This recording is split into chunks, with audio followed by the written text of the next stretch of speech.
नमस्ते, प्रणाम, हर हर माँ। स्वागत बार हुआ सबके हमारे देश की सच्चाई तक न्यूज में, और हम आए आप सबके छोटे भाई प्रेम कुमार प्रेमी।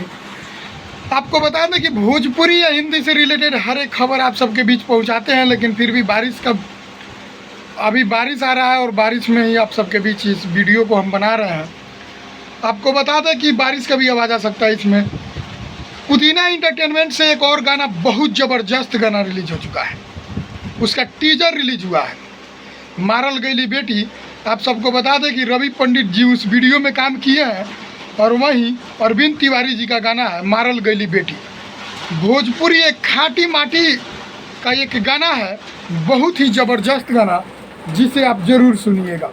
जी हाँ, बहुत जल्द पुदीना इंटरटेनमेंट से रिलीज किया जाएगा। अभी टीजर रिलीज किया गया है, टीजर देख के ही अंदाज़ा लगाइए कि गाना कैसा हो सकता है।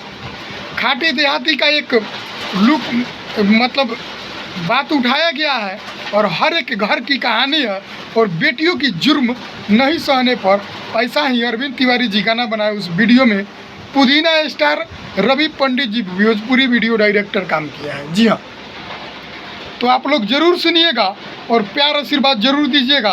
तब तक के लिए मेरे वीडियो को लास्ट तक देखना तो लाइक करके ज़रूर जाइएगा, और वीडियो को शेयर जरूर कीजिएगा।